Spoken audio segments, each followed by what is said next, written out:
बिस्मिल्लाहिर्रहमानिर्रहीम। तमाम देखने और सुनने वालों को मेरी तरफ से अस्सलाम वालेकुम। दोस्तों, वीडियो शुरू करने से पहले अगर आप पहली बार इस चैनल पे आए हुए हैं तो सब्सक्राइब ज़रूर करिएगा और बेल आइकन को प्रेस करना ना भूलिएगा। और इसके अलावा अगर आप मुझे फेसबुक, ट्विटर या पैट्रियन पे ज्वाइन करना चाहें तो इनकी लिंक नीचे वीडियो की डिस्क्रिप्शन में दी हुई है। और अगर आप मेरे लिखे हुए बुक्स पढ़ना चाहते हैं तो उसकी भी लिंक नीचे डिस्क्रिप्शन में मौजूद है। मित्रों, कुछ रोज़ पहले मोदी साहब अमेरिका गए हुए थे और उनके दौरा अमेरिका से पहले बहुत बड़ी हाइप क्रिएट की गई थी कि ये हिस्टोरिकल दौरा होगा, अमेरिकन कांग्रेस से खिताब करेंगे मोदी साहब और बहुत कुछ होगा वहाँ पे।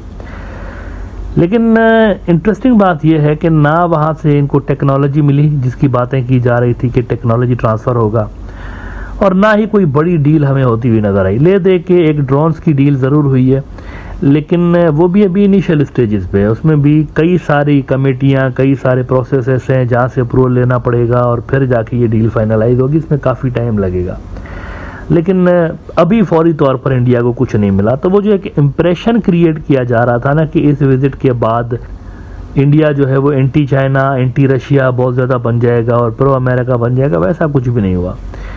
अब आते हैं इस सवाल पे कि मोदी साहब के इस दौरे के बाद क्या सिचुएशन अराइज हुई है, वो कहाँ कहाँ गए और क्या क्या उनको मिला है।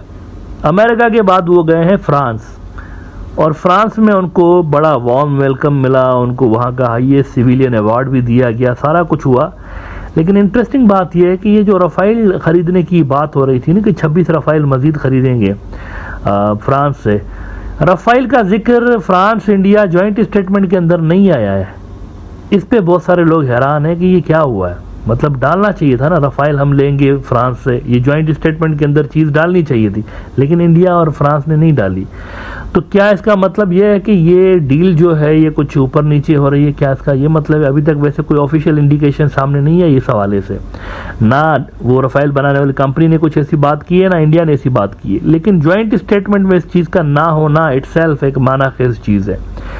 अच्छा, बहुत सारे लोग कह रहे हैं कि रफ़ाइल को जॉइंट स्टेटमेंट में इसलिए नहीं डाला क्योंकि अभी तक प्राइस डिस्कस होनी है और बहुत सारे प्रोसेस हैं, इसलिए उसको नहीं डाला गया। लेकिन सवाल यह है कि प्राइस तो उन ड्रोन्स की भी डिस्कस नहीं हुई थी जो कि अमेरिका से लेंगे ये, लेकिन वो तो जॉइंट स्टेटमेंट के अंदर थे। उसका जिक्र था कि अमेरिका इंडिया को ये वाले ड्रोन्स प्रोवाइड करेगा।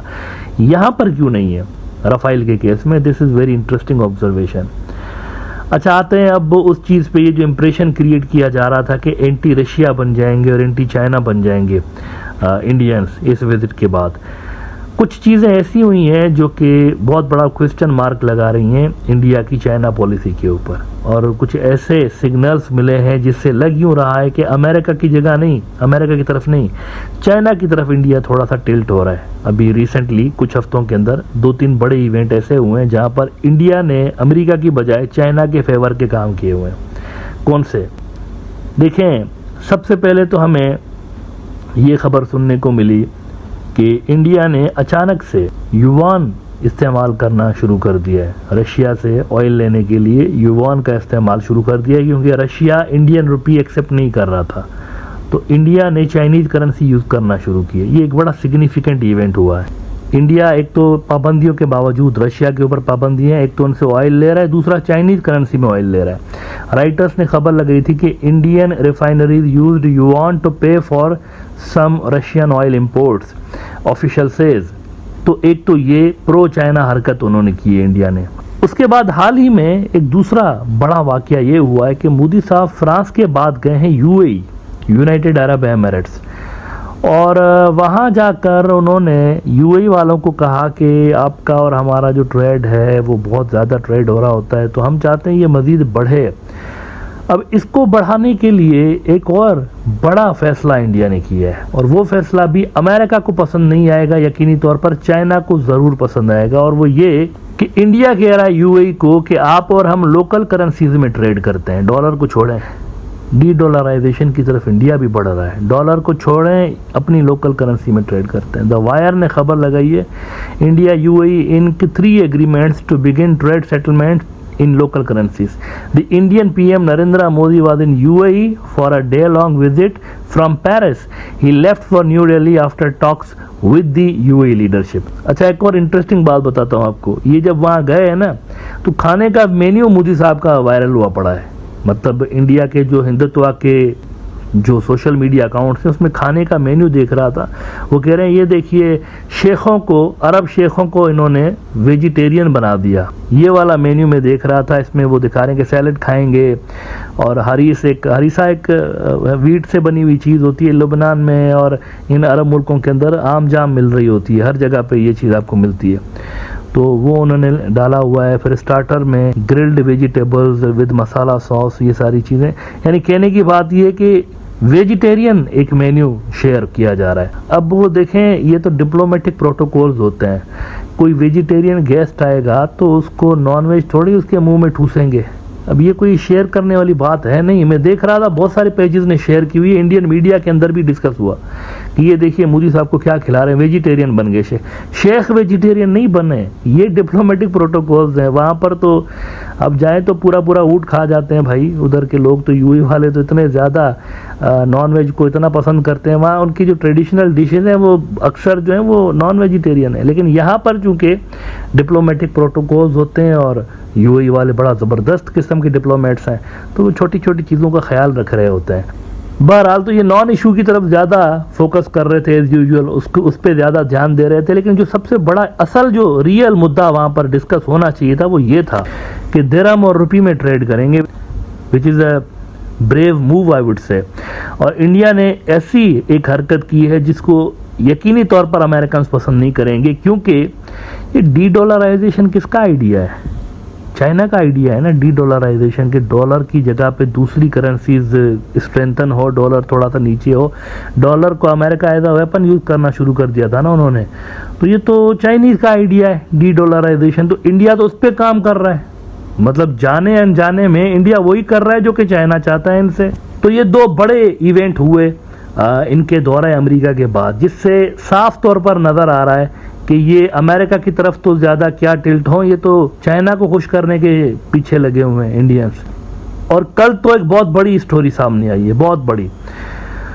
चाइनीज़ कह रहे हैं कि इंडिया ने हमें कहा है कि हम आपके साथ जो है ना रिलेशंस नॉर्मल करना चाहते हैं। कितनी बड़ी स्टोरी है। यानी चाइनीज़ क्लेम कर रहे हैं कि इंडियंस कह रहे हैं कि कोई मसला नहीं, हम आपके साथ रिलेशंस नॉर्मल करते हैं। अब चाइनीज़ जो हैं इतने बड़े इंडियन इलाके के ऊपर बैठे हुए हैं, और पिछले 2-3 साल से इंडिया कह रहा है कि जब तक बॉर्डर इश्यूज़ रिजॉल्व नहीं होंगे, आप पीछे नहीं जाएंगे तो टाइज नॉर्मल नहीं करेंगे। तो इसके दौरान अचानक से चाइना का ये क्लेम आना कि हमारे साथ वो टाइज नॉर्मल करना चाहते हैं इंडियंस, तो definitely it's a big story. Reference लगाना बड़ा ज़रूरी है। डेक्कन हेराल्ड इंडिया का ही अखबार है। देखिए, मैं यहाँ पर कोशिश करता हूँ कि इंडिया से रिलेटेड जो स्टोरीज होती हैं उसमें इंडियन मीडिया ही कोट करूँ, वरना फिर भक्त कह रहे होते हैं कि ये प्रोपेगेंडा है, तो इस तरह तो कोशिश कर रहा होता हूँ इंडियन अखबारात को ही कोट करूँ। डेक्कन हेराल्ड बड़ा अखबार है इंडिया का।